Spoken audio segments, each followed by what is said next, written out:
Bonjour, l'atelier de la soutenabilité appliquée, concevoir et fabriquer le changement localement, vous présente son post numéro 3.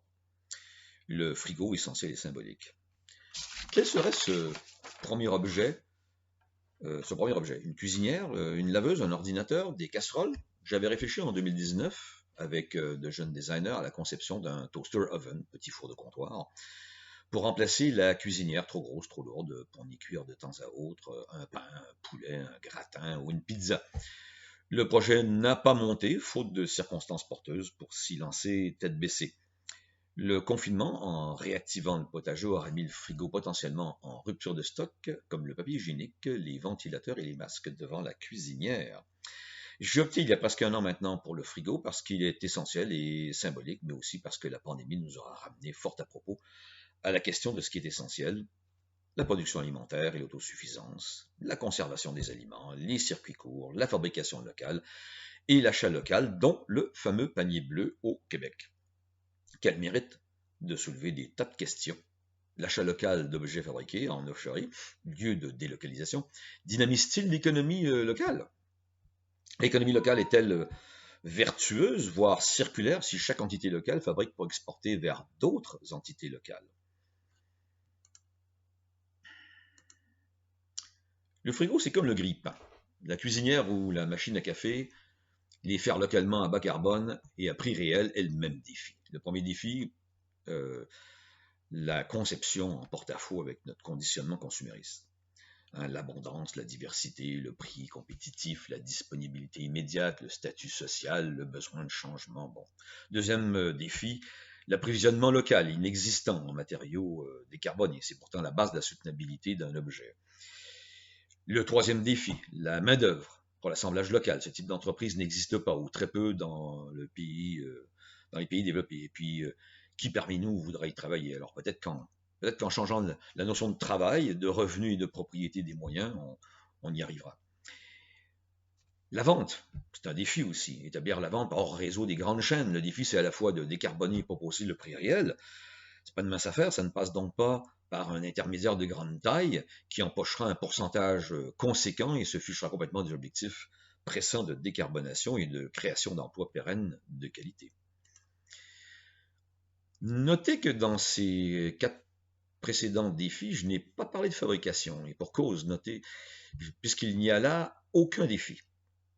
Des petites entreprises de formage, d'usinage de bon niveau dans les métaux, les plastiques, le verre, le bois sont déjà disponibles et prêtes à exécuter localement les commandes avec leurs équipements existants. Il n'y a aucun besoin de haute technologie fantastique, seulement des équipements existants en usage tous les jours. Donc c'est un point fort, c'est un point d'intégration aussi économique. Le frigo soutenable est un formidable projet d'expérimentation qui juxtapose conceptuellement une production bonne pour notre santé, l'agriculture biologique de proximité, et la fabrication d'un réfrigérateur soutenable, bon pour la planète, on pourrait dire, en tout cas à l'empreinte minimale pour la planète.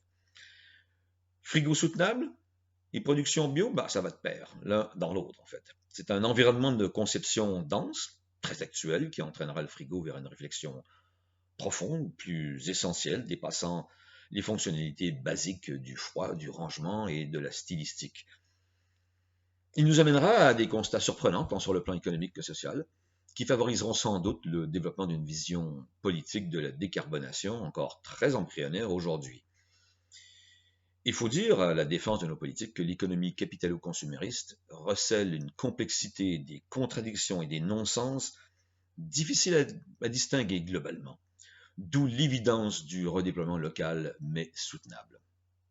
On en a l'intuition tous, on a bien raison. Nous ferons donc du bon design en redéfinissant les fonctions de placard alimentaire qu'est le frigo. En fait, nous nous apprêtons à faire ce qui a été mis de côté depuis des décennies. Je ne parle pas d'un retour en arrière, mais quand même, concevoir localement un objet essentiel du quotidien pour le fabriquer localement et le destiner au marché local. Rien de plus, rien de moins.